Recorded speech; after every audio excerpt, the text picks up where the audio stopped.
पाठ 12 अविकारी शब्द इंडिक्लाइनेबल वर्ड्स। आपने पिछले अध्यायों में पढ़ा कि संज्ञा, सर्वनाम, विशेषण तथा क्रिया विकारी शब्द कहलाते हैं। इन शब्दों में लिंग, वचन तथा कारक के कारण परिवर्तन हो जाता है। हमारी भाषा में कुछ शब्द ऐसे भी हैं जिनमें लिंग, वचन तथा कारक के कारण कोई परिवर्तन नहीं होता। वे अविकारी या अव्यय शब्द कहलाते हैं, जैसे क्रिया विशेषण, संबंध बोधक, समुच्चय बोधक तथा विस्मयादि बोधक। एक क्रिया विशेषण एडवर्ब। निम्नलिखित वाक्यों को ध्यान से पढ़िए। रमेश प्रतिदिन पढ़ता है। अनुज का घोड़ा तेज भागता है। लाला जी अधिक खाते हैं। हरियाली सर्वत्र फैली हुई है। ऊपरी लिखित वाक्यों में प्रयुक्त शब्द प्रतिदिन, तेज, अधिक तथा सर्वत्र क्रमशः पढ़ता है, भागता है, खाते हैं तथा फैली हुई है क्रिया की विशेषता बता रहे हैं कि क्रिया कब, कैसे, कितनी और कहाँ हुई। ये शब्द क्रिया विशेषण हैं। अतः हम कह सकते हैं कि जो शब्द क्रिया की विशेषता बताते हैं वे क्रिया विशेषण कहलाते हैं। क्रिया विशेषण के भेद। क्रिया विशेषण के 4 भेद हैं। कालवाचक क्रिया विशेषण, स्थानवाचक क्रिया विशेषण, रीतिवाचक क्रिया विशेषण और परिमाणवाचक क्रिया विशेषण। क्रिया विशेषण: कालवाचक क्रिया विशेषण, स्थानवाचक क्रिया विशेषण, रीतिवाचक क्रिया विशेषण, परिमाणवाचक क्रिया विशेषण। 1. कालवाचक क्रिया विशेषण। क्रिया के होने या करने की समय की सूचना देने वाले शब्द कालवाचक क्रिया विशेषण कहलाते हैं। जैसे रोगी पीड़ा के कारण रात भर जागता रहा। रमेश अभी आया है। अभिज्ञ अपने मित्र के घर परसों जाएगा। स्वस्थ रहने के लिए प्रतिदिन व्यायाम करना चाहिए। ऊपर लिखित वाक्यों में रात भर, अभी, परसों तथा प्रतिदिन शब्द क्रिया के होने के काल की ओर संकेत कर रहे हैं। अतः ये कालवाचक क्रिया विशेषण हैं। कालवाचक क्रिया विशेषण की पहचान का सर्वोत्तम तरीका है क्रिया के साथ प्रश्न लगाएं। कब? इसका उत्तर होगा कालवाचक क्रिया विशेषण। जैसे रमेश परसों जाएगा। प्रश्न पूछिए कब जाएगा?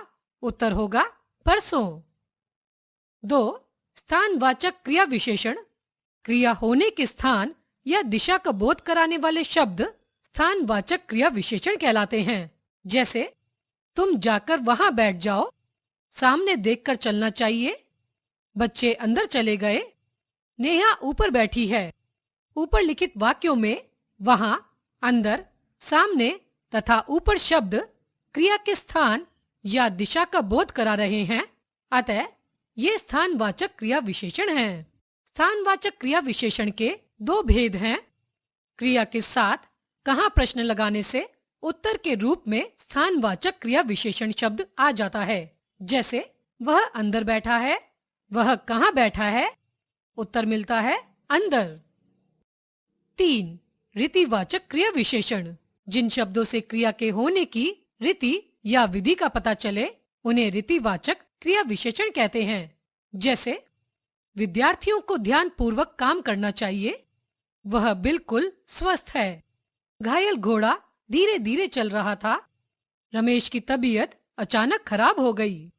ऊपरी लिखित वाक्यों में ध्यान पूर्वक, बिल्कुल, धीरे धीरे तथा अचानक क्रिया के होने की रीति या विधि का बोध करा रहे हैं। अतः ये रीतिवाचक क्रिया विशेषण हैं। यदि वाक्य की क्रिया के साथ कैसे प्रश्न लगा दिया जाए तो उत्तर में रीतिवाचक क्रिया विशेषण शब्द आएगा। जैसे नेहा अपनी सखी से बात चुपचाप सुनती रही। यदि प्रश्न किया जाए कि कैसे सुनती रही, उत्तर होगा चुपचाप। चुपचाप रीतिवाचक क्रिया विशेषण है। 4. परिमाणवाचक क्रिया विशेषण। जिन शब्दों से क्रिया की मात्रा या उसके परिमाण का बोध होता है उन्हें परिमाणवाचक क्रिया विशेषण कहते हैं। जैसे यतीम बिल्कुल थक गया है। वह बहुत कम बोला। उतना खाओ जितना पचा सको। वह बहुत हंसा।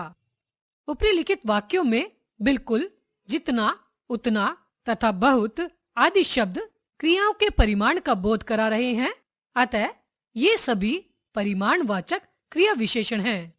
क्रिया के साथ कितना, कितनी प्रश्न लगाने पर उत्तर में परिमाणवाचक क्रिया विशेषण आता है।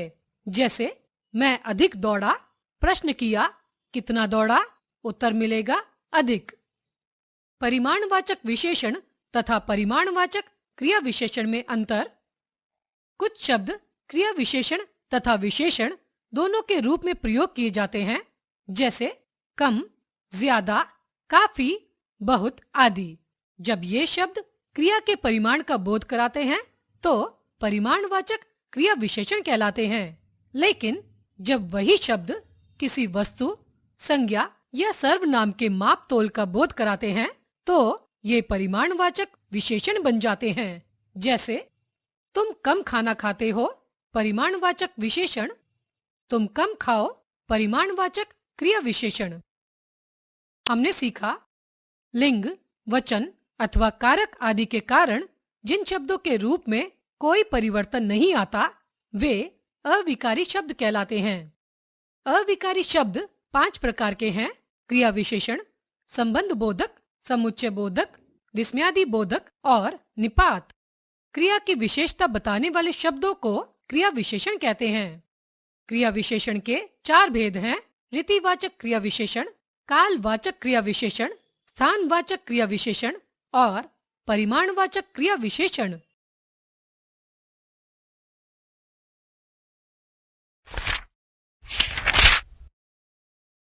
2.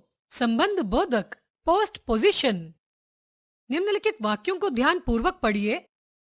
घर के आगे नीम का पेड़ है। पक्षी पेड़ के ऊपर बैठे हैं।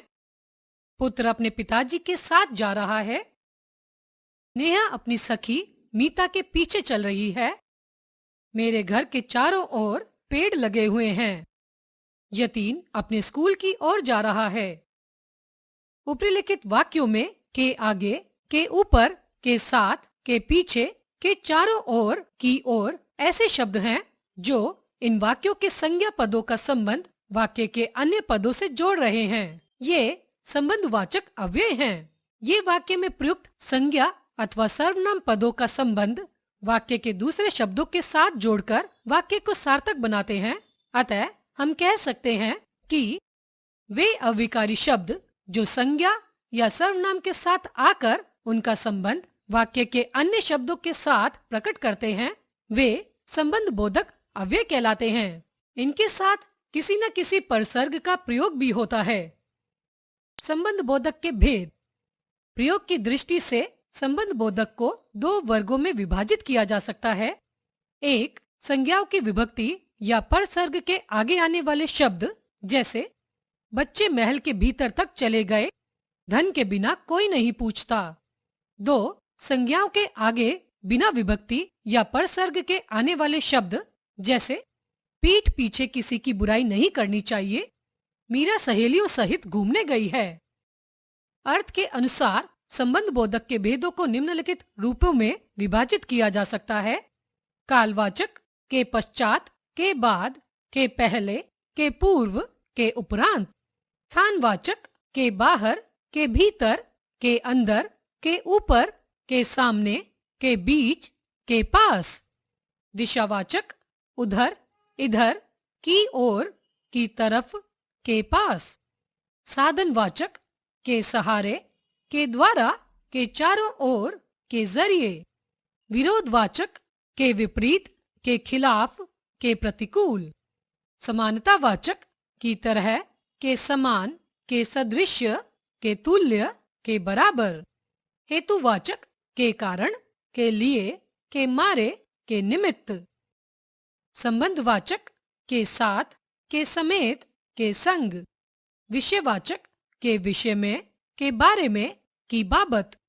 संग्रहवाचक, भर, पर्यंत, तक, सहित। व्यतिरेकवाचक, के सिवाय, के बिना, से रहित, की बजाय, के अलावा। तुलनात्मक, की अपेक्षा, के आगे, विनिमयवाचक के बदले की जगह। संबंध बोधक और क्रिया विशेषण में अंतर। अनेक ऐसे शब्द हैं जो संबंध बोधक तथा क्रिया विशेषण दोनों रूपों में प्रयुक्त किए जाते हैं, किंतु जब इनका प्रयोग संज्ञा या सर्वनाम के साथ किया जाता है तब ये संबंध बोधक कहलाते हैं, और जब क्रिया की विशेषता का बोध कराते हैं तो क्रिया विशेषण कहलाते हैं। संबंध बोधक क्रिया विशेषण। घर के अंदर चलें, अंदर चलो। बंदर पेड़ के ऊपर बैठा है, बंदर ऊपर बैठा है। हमने सीखा संज्ञा या सर्वनाम का वाक्य के अन्य शब्दों से संबंध जोड़ने वाले शब्द संबंध बोधक कहलाते हैं। ये काल, दिशा, स्थान, संग, विरोध, तुलना इत्यादि साधनों का बोध कराते हैं।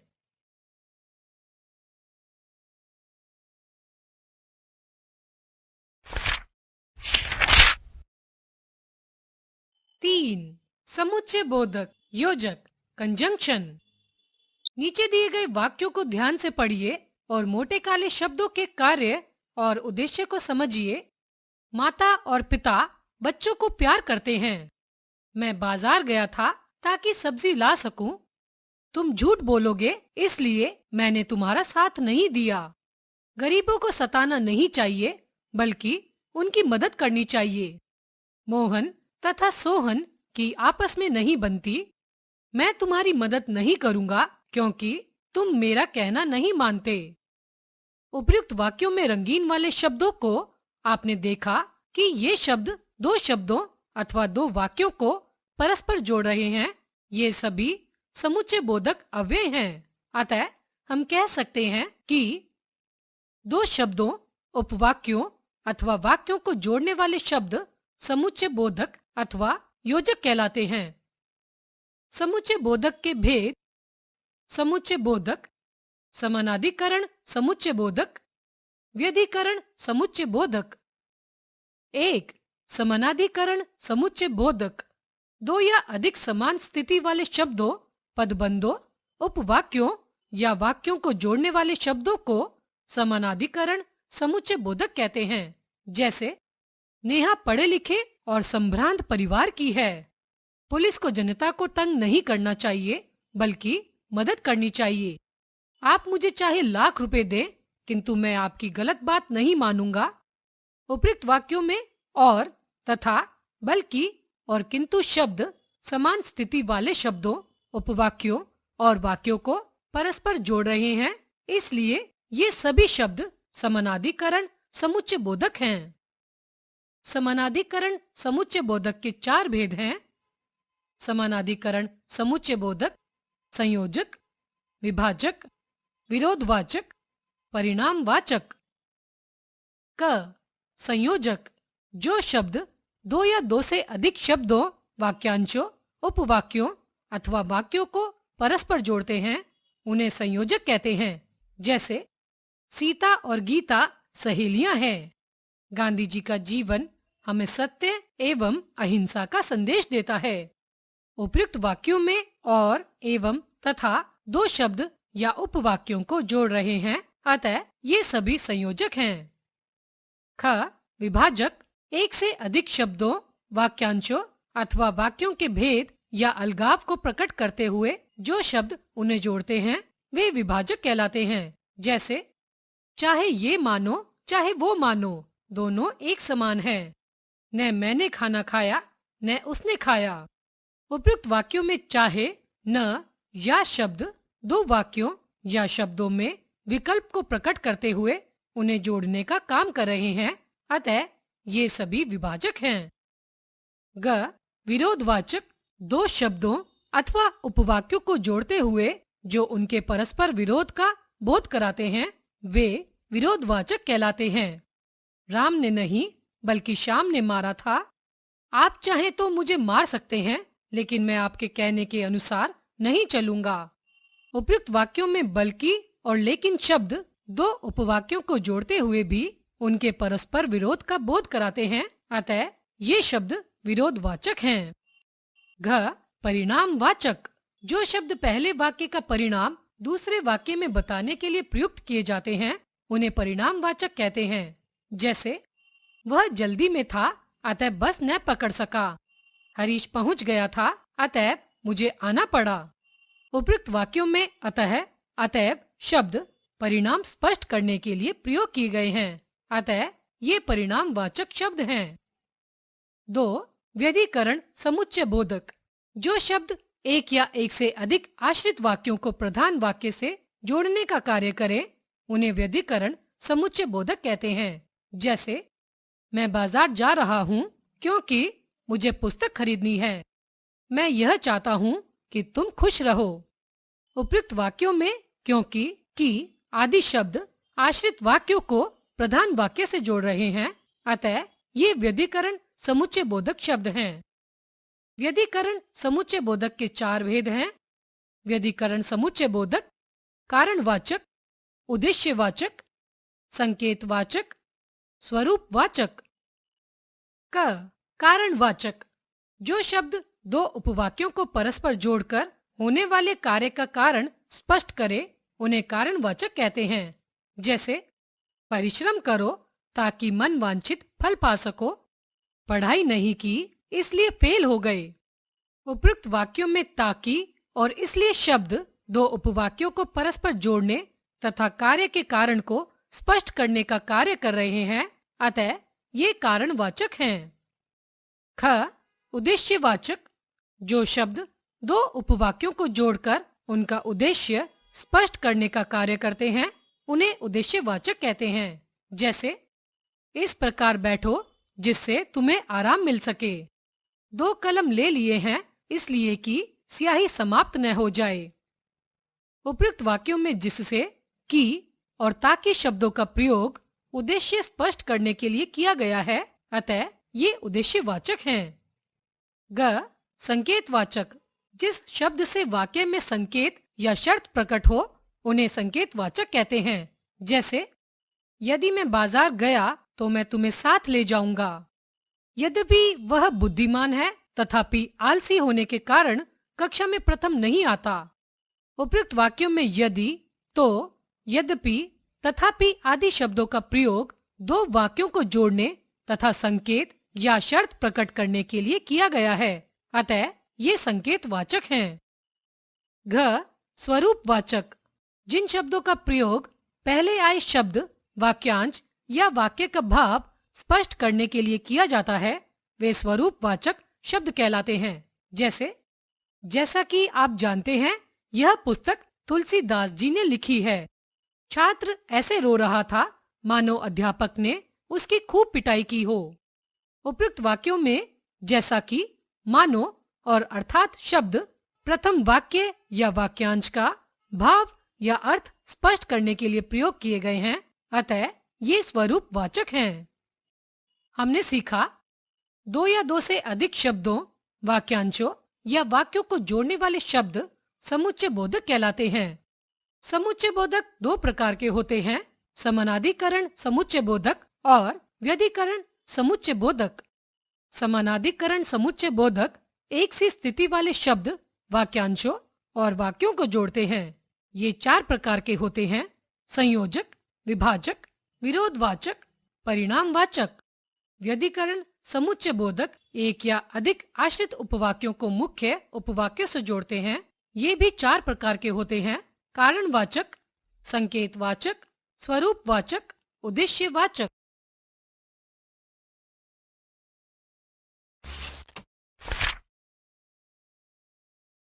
चार, विस्मयादि बोधक, इंटरजेक्शन। नीचे दिए गए वाक्यों को ध्यान से पढ़िए और लाल मोटे शब्दों की विशेषताओं पर ध्यान दीजिए। आह, कितना सुंदर फूल! ओह, गिर गई! वाह, क्या चौका मारा है! हाय, कितनी बुरी तरह झुलस गया! शाबाश, तुमने वह काम किया है जो कोई नहीं कर सकता। ओह, आदमी ट्रेन से कट गया। आहा, कितना सुंदर फूल है! बाप रे बाप, ये पहलवान तो मुझे चींटी की तरह मसल देगा। छी छी, यह तुमने क्या किया? उपयुक्त वाक्यों में रंगीन मोटे शब्द मन के किसी आवेग को प्रकट कर रहे हैं। कहीं हर्ष तो कहीं शोक, या कहीं आश्चर्य तो कहीं क्रोध। अतः वाक्य में प्रयोग किए गए जिन शब्दों से हर्ष, क्रोध, शोक, आश्चर्य, घृणा, उल्लास, ग्लानि, विषाद इत्यादि भावावेग प्रकट होते हैं, उन्हें विस्मयादि बोधक शब्द कहते हैं। कुछ मुख्य विस्मयादि बोधक शब्द इस प्रकार हैं। उल्लास बोधक वाह वाह वाह, आहा आहा आहा, धन्य। शोक बोधक हाय हाय हाय, आह ओह, शिव शिव। विस्मय बोधक अरे, ए, क्या, ओह, हैं। क्रोध बोधक अबे, जा जा, चुप चुप, चल चल। घृणा अथवा ग्लानि बोधक छी छी छी, थू थू थू। स्वीकृति बोधक जी हाँ अवश्य। अनुमोदन बोधक ठीक, हाँ, अच्छा। संबंध बोधक ए जी, ओ, अरे, हे। सावधानी बोधक होशियार, खबरदार, सावधान। अभिवादन बोधक नमस्ते, नमस्कार, प्रणाम, चरण स्पर्श, राम राम। प्रशंसा बोधक शाबाश, धन्य। आशीर्वाद बोधक दीर्घायु हो, जीते रहो, चिरंजीवी हो। प्रत्येक विस्मयादि बोधक शब्द से तीव्र भावावेग की अभिव्यक्ति होती है, इसलिए उसके सामने विस्मयादि बोधक चिन्ह प्रयुक्त होता है। हमने सीखा, मन के विभिन्न भावों को प्रकट करने वाले शब्द विस्मयादि बोधक शब्द कहलाते हैं। ये विस्मय, शोक, हर्ष, घृणा, क्रोध, स्वीकृति, आशीर्वाद, चेतावनी आदि भावों को प्रकट करते हैं। कभी कभी संज्ञा, सर्वनाम, विशेषण, क्रिया और अव्यय शब्दों के द्वारा भी मनोभावों को प्रकट किया जाता है,